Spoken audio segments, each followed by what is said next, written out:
Hello students.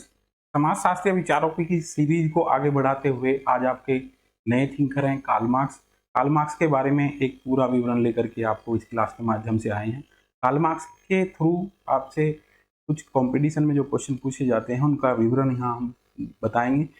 Start करते हैं। Karl Marx Germany के विचारक हैं, आपके जर्मन समाजशास्त्री हैं। आप देखोगे वर्ग और वर्ग संघर्ष की थ्योरी को समाजशास्त्र में इंट्रोड्यूस करने वाले फर्स्ट सोशियोलॉजिकल थिंकर हैं। इनकी बुक का विवरण अगर हम देखते हैं तो बुक से इनके मेन कॉन्सेप्ट आपको समझ में आ जाते हैं। पहली बुक है आपकी इकोनॉमिक एंड फिलोसफिकल मैन्युस्क्रिप्ट, 1843 की बुक है। द होली फैमिली इनकी सेकंड बुक है। कई बार क्वेश्चन आपसे कॉम्पिटिटिव एग्जाम में पूछा जाता है द होली फैमिली किसकी बुक है, तो मार्क्स और एंजल्स दोनों की जॉइंट बुक है ये। एंजल्स के साथ इन्होंने ये पब्लिश कराई है। थर्ड बुक है आपकी the German ideology thesis on Feuerbach. ये देखोगे ये बुक आपकी बहुत इंपॉर्टेंट है, इसका ईयर ऑफ पब्लिकेशन कई बार पूछा गया है 1846। द पॉवर्टी ऑफ फिलोसफी ये बुक इनकी इंपॉर्टेंट है। नेक्स्ट आपकी कम्युनिस्ट मैनिफेस्टो है। कम्युनिस्ट मैनिफेस्टो को लेकर के आपके बहुत क्वेश्चन पूछे जाते हैं। कम्युनिस्ट मैनिफेस्टो की जो स्टार्टिंग की लाइन है वो बड़ी फेमस लाइन है इनकी, दुनिया के मजदूरों एक हो जाओ, तुम्हारे पास खोने के लिए सिर्फ बेड़िया है और पाने के लिए सारा जहां है। तो आप देखोगे इनकी जो अप्रोच है वो रेडिकल अप्रोच है।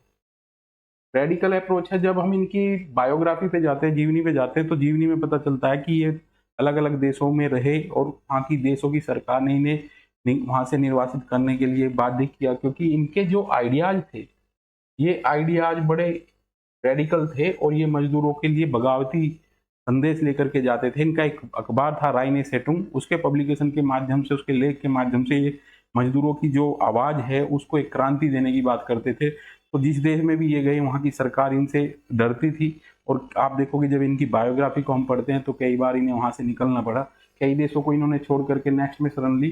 तो ये कम्युनिस्ट मैनिफेस्टो इनकी मजदूरों की बाइबल भी कहा जाता है। ये भी क्वेश्चन आपका इंपोर्टेंट इससे बनता है।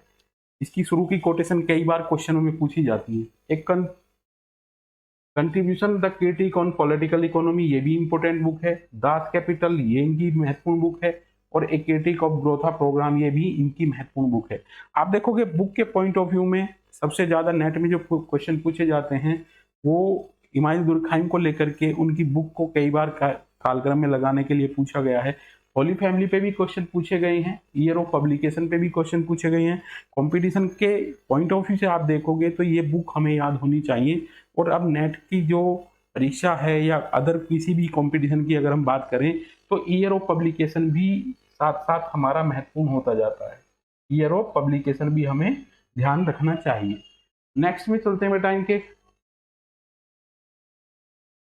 इनके कॉन्सेप्ट बहुत इंपॉर्टेंट है। आपके कॉन्सेप्ट की अगर हम बात करें तो कॉन्सेप्ट बहुत इंपॉर्टेंट है, अवधारणाएं बहुत इंपॉर्टेंट है।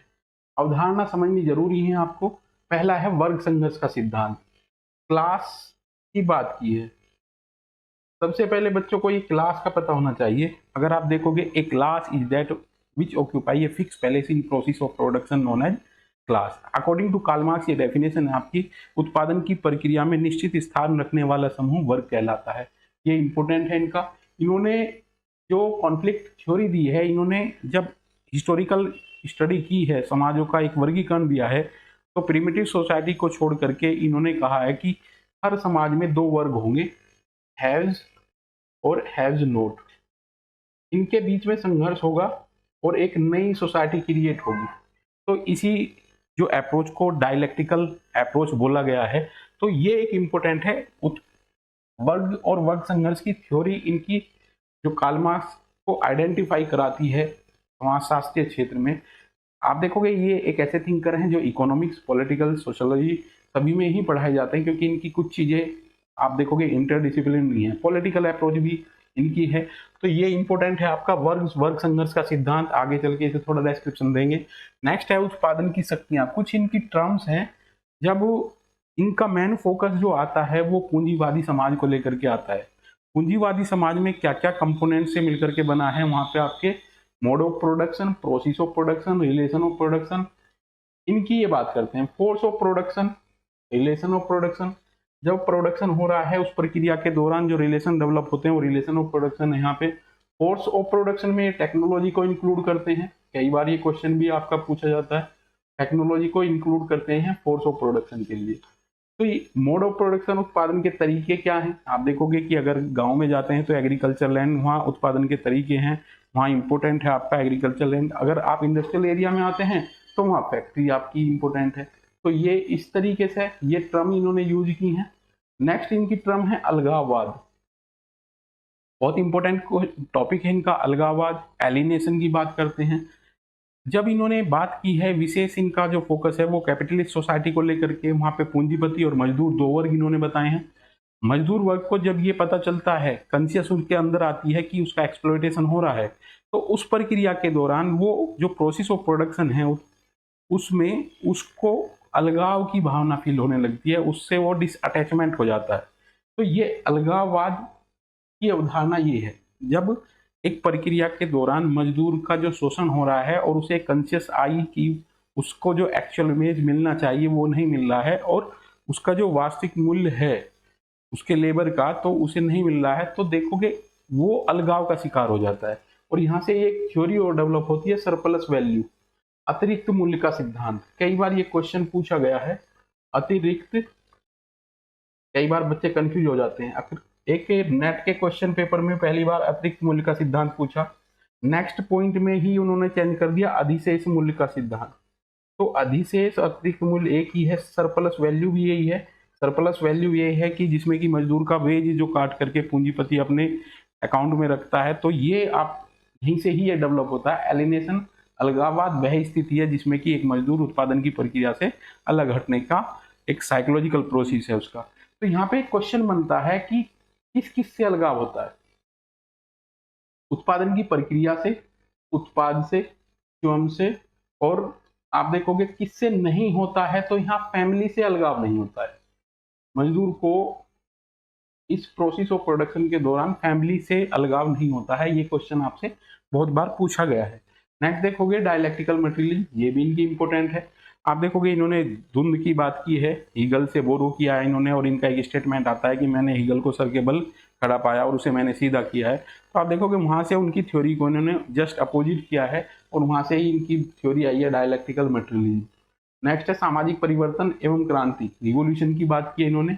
इकोनॉमिक डिटर्मिनिज्म, कार्ल मार्क्स की जो पूरी थ्योरी है वो आर्थिक निर्धारणवाद पर आधारित है। आर्थिक निर्धारणवाद की अगर हम बात करें तो ये कहते हैं कि इकोनॉमी सब चीजों को डिसाइड करती है, यानी कि किसी भी व्यक्ति के थॉट जो हैं वो इकोनॉमी और टेक्नोलॉजी से निर्धारित होंगे, तकनीकी से निर्धारित होंगे। ऐतिहासिक भौतिकवाद, हिस्टोरिकल मटेरियलिज्म, अतिरिक्त मूल्य का सिद्धांत, थ्योरी ऑफ सरप्लस वैल्यू, बहुत इंपॉर्टेंट थ्योरी है ये सरप्लस वैल्यू की, इस पे बड़ा फोकस करते हैं कार्ल मार्क्स। और जो मजदूर है उनकी कॉन्शियसनेस को जागृत करने का कार्य करते हैं। यहाँ पे कॉन्शियसनेस की जब बात आएगी, क्लास कॉन्शियसनेस, ये आपकी दो प्रकार की है, false and true. True consciousness, ये कहते हैं कि मजदूर वर्ग में ट्रू कॉन्शियसनेस पाई जाती है और पूंजीपति वर्ग में फॉल्स कॉन्शियसनेस पाई जाती है। और आप देखोगे यहाँ पे ये बताते हैं कि जिस प्रकार से एक छोटी मछली को बड़ी मछली निकल जाती है, इसी प्रकार से पूंजीपति जो बड़ा मार्केट में एस्टेब्लिश है वो छोटे पूंजीपति को निकल जाता है। उनके बीच में जो कॉन्शियसनेस पाई जाती है वो फॉल्स कॉन्शियसनेस के नाम से यहाँ जानी जाती है। एलिनेशन यहाँ पे हो गया आपका। कम्युनिज्म की बात करते हैं ये, जब इनके टाइप ऑफ सोसाइटी आएंगे तो लास्ट का है आपका साम्यवाद। साम्यवाद का मतलब ये है कि जब उत्पादन के संसाधनों पर सभी लोगों का इक्वल स्वामित्व हो जाएगा, ये इनकी यूटोपियन स्टेज थी। इसके बाद है आपका वर्गहीन समाज, क्लासलेस सोसाइटी की इन्होंने कल्पना की है जो पॉसिबल नहीं है, इसलिए इनकी जो इस चीज को यूटोपियन हम बोलते हैं, कल्पना लोक बोलते हैं इसको। किसका? कल्पना लोक। कार्ल मार्क्स का कल्पना लोक है क्लास लेस सोसाइटी। आप देखोगे क्लासलेस सोसाइटी पॉसिबल नहीं है, और इन्होंने इस चीज की इमेजिन की है कि क्लासलेस सोसाइटी होगी, कब होगी? जब आपका मजदूर वर्ग संघर्ष करेगा और अपने अधिकारों के लिए लड़ेगा। नेक्स्ट पॉइंट में देखोगे मार्क्स और एंजेल्स की संयुक्त संरचना है होली फैमिली, जो अभी हमने बुक्स में डिस्कशन किया है। इसमें सबसे पहले इन्होंने सर्वहारा वर्ग का जिक्र किया है। दो वर्ग आपके आते हैं, सर्वहारा, पूंजीपति। पूंजीपति को इन्होंने बुर्जुआ भी बोला है, और दूसरा है सर्वहारा।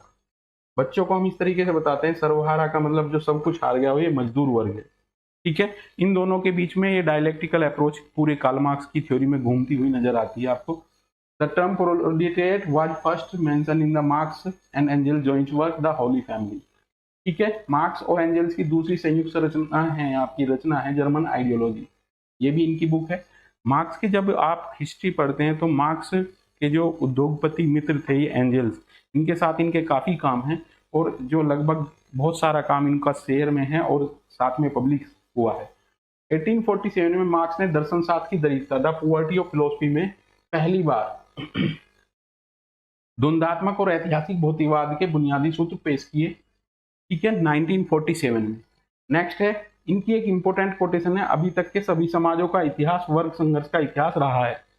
जैसा कि मैंने आपको बताया कि कार्ल मार्क्स विशेष तौर पे फोकस करते हैं कॉन्फ्लिक्ट अप्रोच को लेकर के, वर्ग संघर्ष के इतिहास को लेकर के। कॉन्फ्लिक्ट अप्रोच के प्रणेता ही कार्ल मार्क्स हैं, और आप देखोगे उसी तरीके से यहाँ से क्वेश्चन इन्होंने डेवलप किए हैं। मार्क्स और एंजल्स ने अपनी पुस्तक जर्मन आइडियोलॉजी में वर्ग संबंधी अवधारणाओं को स्पष्ट करते हुए लिखा है कि एक वर्ग जब संगठित हो जाता है तो उसमें पारस्परिकता आ जाती है, तब वे स्वयं में वर्ग। ये इंपॉर्टेंट टॉपिक है। Class in itself, class for itself. एक वर्ग अपने आप में वर्ग है, बट जब वो किसी के अगेंस्ट अपनी डिमांड पूरी करने के लिए आ जाता है तो वो क्लास फॉर इटसेल्फ में कन्वर्ट हो जाता है। जब ये संगठित होता है तो ये क्लास फॉर इटसेल्फ में कन्वर्ट हो जाता है। नेक्स्ट पॉइंट में, अपने आप में क्लास इन इटसेल्फ का रूपांतरण अपने लिए वर्ग में हो जाता है, जिसे वर्ग चेतना कहा जाता है। क्लास कॉन्शियसनेस की यहाँ पे बात की है।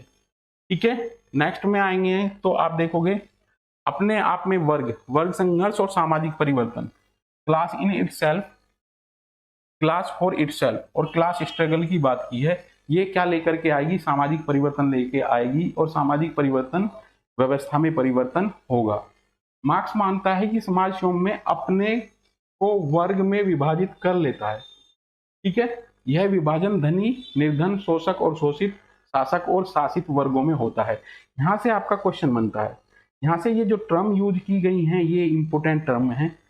यहाँ से क्वेश्चन बनता है कि कार्ल मार्क्स ने किन किन टर्मोलॉजी को अपनी स्टडी में यूज किया है। तो क्या क्या किया है? धनी निर्धन का भी जिक्र किया है, शोषक और शोषित का भी किया है, शासक और शासित का भी किया है, यानी कि एक वर्ग जो शासन करेगा। जब आप देखोगे तो कार्ल मार्क्स को अराजकतावादी विचारकों में कोट किया जाता है, इसमें गांधी जी भी आते हैं। ये स्टेट की जो एग्जिस्टेंस है उसको चुनौती देते हैं और ये कहते हैं कि राज्य कुछ लोगों के द्वारा बनाई गई संस्था है जो मेजोरिटी को गवर्न करती है और शोषण करती है उन लोगों का। तो ये राज्य के अस्तित्व को नकारते हैं, इसलिए इन्हें अराजकतावादी विचारक भी कहा जाता है। नेक्स्ट पॉइंट में चलते हैं। मार्क्स कहता है कि समाज में सदैव दो वर्ग रहे हैं, क्लास एंड क्लास कॉन्फ्लिक्ट की बात की है। इन उनकी थ्योरी में अगर आप देखोगे ये कहते हैं कि दो वर्ग हैं, और हैव नोट। इसके बेस पे ही ये दोनों वर्ग निर्धारित हैं। ये क्या करेंगे? ये शोषक हैं, शोषण करेंगे, और ये शोषित हैं। आप देखोगे कॉन्फ्लिक्ट अप्रोच इन्हीं पे ही निर्भर करती है। अगर कोई भी व्यक्ति कॉन्फ्लिक्ट अप्रोच को पढ़ता है तो आप देखोगे उसके थोड़े रेडिकल अप्रोच हो जाती है। कॉन्फ्लिक्ट अप्रोच हमारी फैमिली से ही स्टार्ट हो जाती है। आप देखोगे जो शोषक, इसमें कुछ फैमिली मेंबर ऐसे होते हैं जो डोमिनेंट होते हैं, वो जिन पे डोमिनेंट होते हैं उनसे काम लेते हैं। तो ये आपका पूरा वैश्विक संरचना में भी देखा जा सकता है, किसी कंट्री में भी देखा जा सकता है, एक फैक्ट्री में भी देखा जा सकता है। मार्क्स कहता है कि समाज में सदैव दो वर्ग रहे हैं। ठीक है, पहला हैव्स और दूसरा हैव नॉट। इन दोनों वर्गों के हित एक दूसरे के विपरीत होते हैं। The first one of have not, देखोगे कि हैव एक्सप्लॉइट करेगा हैव नॉट को। और आप देखोगे जब प्रिमिटिव सोसाइटी की बात करते हैं तो यहाँ से एक क्वेश्चन आपका बनता है कि किस वर्ग, जो वर्गों का निर्माण है वो किस सेक्शन से हुआ है। तो एग्रेरियन सोसाइटी जब हमारी आई है, कृषक समाज आया है, तो कृषक समाज के बाद वर्ग बनने शुरू होते हैं, और ये हाईली पीक पे जब पहुंचते हैं वो आपके पहुंचते हैं ये पूंजीवादी समाज में, क्योंकि पूंजीवादी समाज में फैक्ट्री वर्कर हैं और फैक्ट्री ओनर हैं जिन्हें हम पूंजीपति के नाम से जानते हैं। अब आता है आपका, यहाँ पे एक टेबल बनाई है हमने जिसमें कि कुछ चीजें समझाने की कोशिश की है। युग, हैव और हैव नॉट। आरंभिक अवस्था है दास, इसमें स्वामी जो है हमारा वो हैव्स है, वो ओनरशिप रखता है, और जो दास है ये हैव नॉट है। सामंतवादी युग में सामंत हैव है, और यहाँ पे किसान और जो पीजेंट्री हैं, जो टेनेंट हैं, जो सामंत की किसान जो लैंड पे काम करते हैं, वो हैव नोट हैं। पूंजीवादी पे फोकस इन्होंने ज्यादा किया है।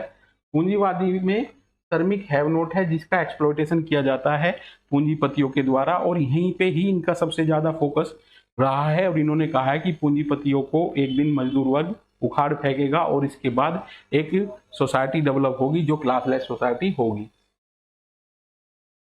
इसके बाद चलते हैं बेटा, मार्क्स के अनुसार वर्ग संघर्ष का सूत्रपात शोषण के कारण होता है। पूंजीपति वर्ग श्रमिक वर्ग के श्रम का शोषण करता है। आप देखोगे कि कार्ल मार्क्स लेबर क्लास की तरफ से एडवोकेसी करता है, इसी बिहाफ पे इनका क्रिटिसिज्म होता है। एक पूंजीपति जो करोड़ों रुपए लगा करके उद्योग धंधे स्थापित करता है, तो एक तरीके से वो मजदूरों की रोजी रोटी का भी प्रबंधन करता है, जिसको मार्क्स नेग्लेक्ट करता है। मार्क्स द्वारा प्रस्तुत वर्ग कार्य के प्रकारों पर आधारित न होकर के श्रम की प्रकृति पर आधारित है। स्टार्टिंग में मैंने क्लास की डेफिनेशन आपको बताई है। A class is that which occupy a fix place in process of production.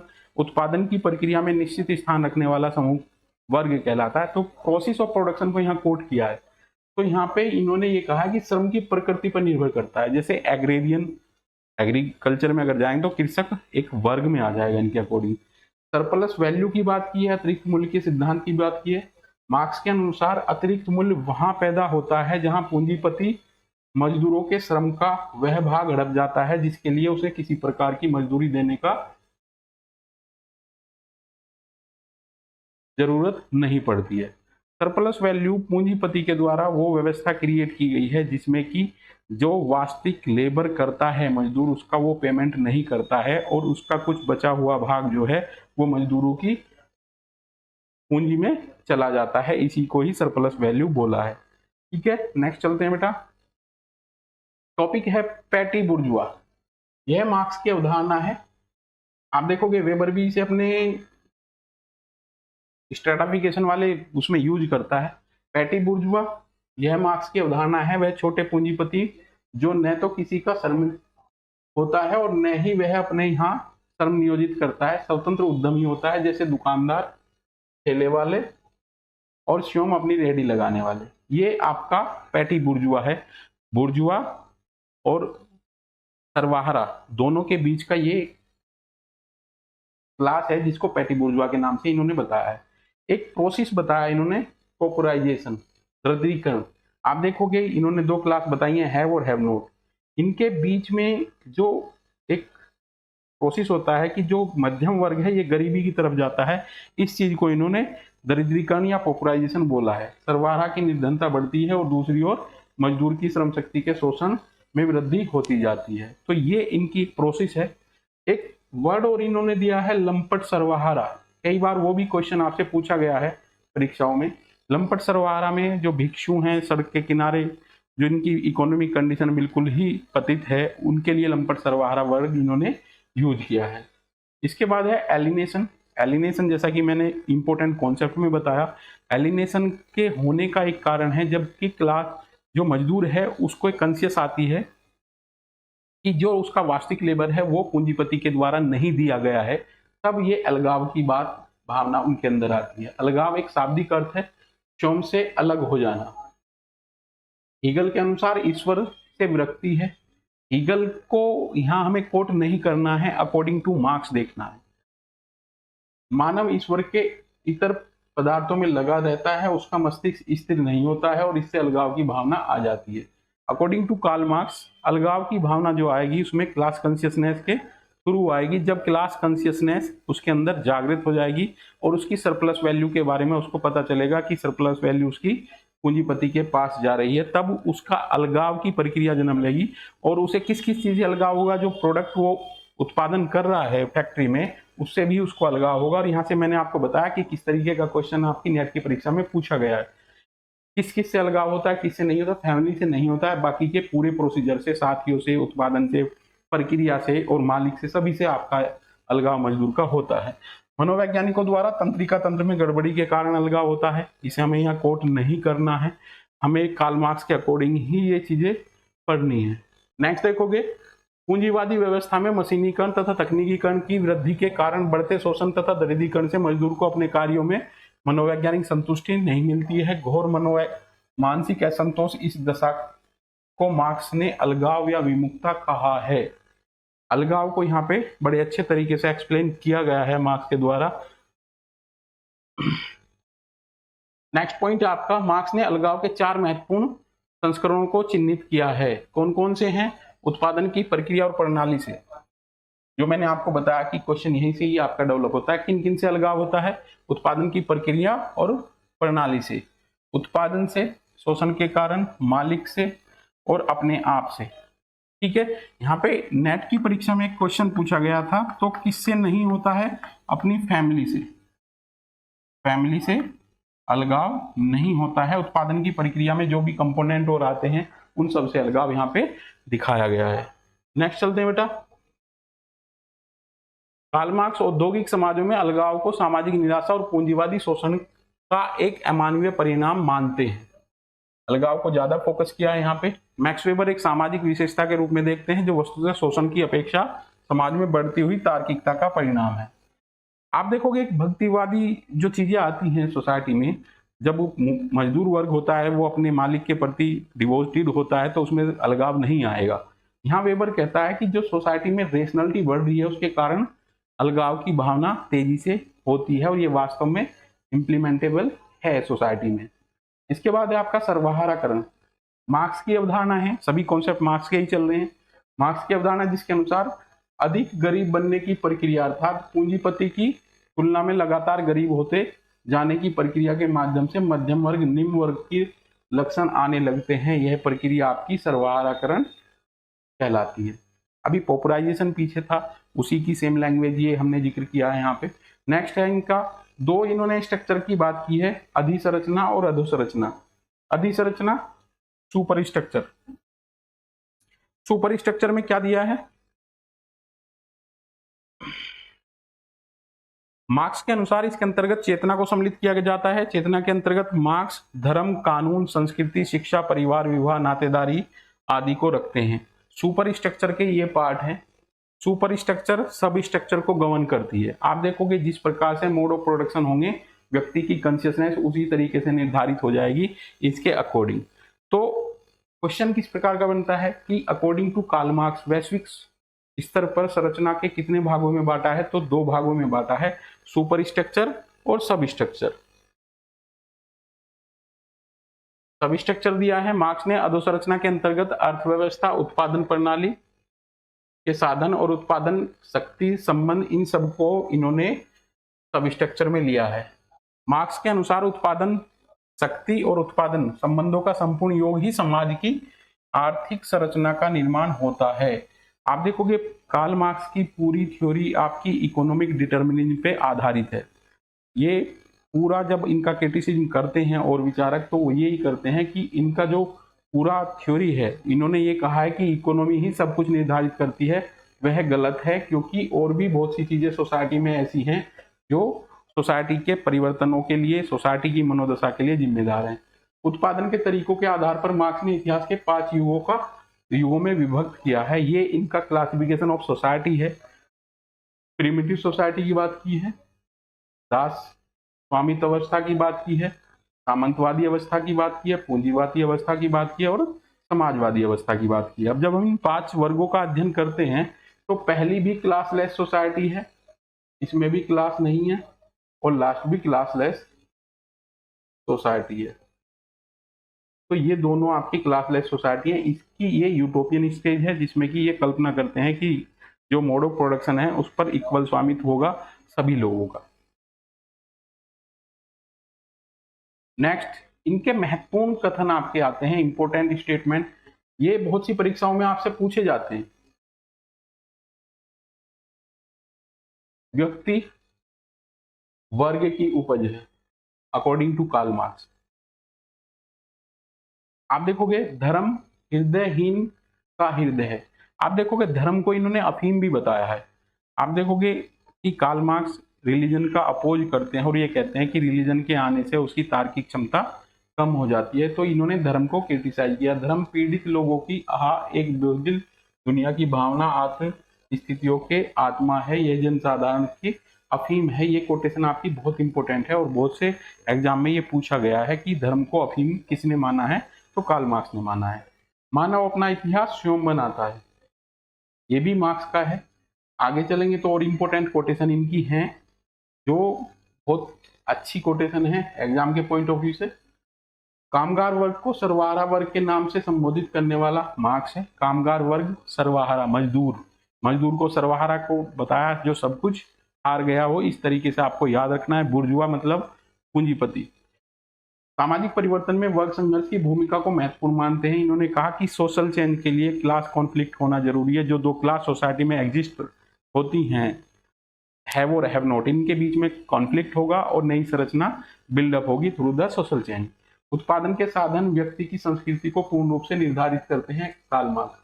यहाँ पे आप देखोगे टेक्नोलॉजी किसी भी व्यक्ति की सोच का निर्धारण करती है, ये कार्ल मार्क्स के अकॉर्डिंग है। समाज के असंतुलित आर्थिक व्यवस्था ही अपराध का प्रमुख कारण है, ये भी कार्ल मार्क्स का स्टेटमेंट है।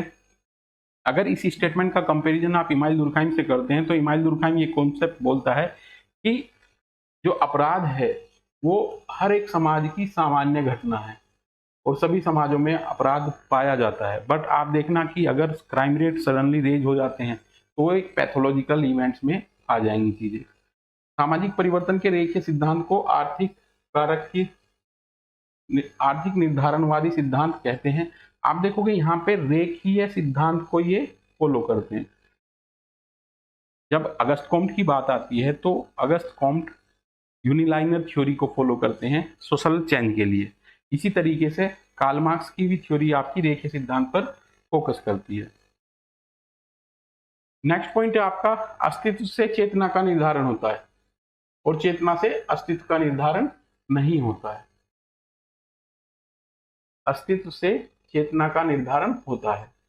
यहाँ पे आप देखोगे एक व्यक्ति है, इसकी चेतना इस सराउंडिंग से निर्धारित होती है। ये आई सोशल स्ट्रक्चर को निर्धारित नहीं कर रहा है, ये बोलते हैं।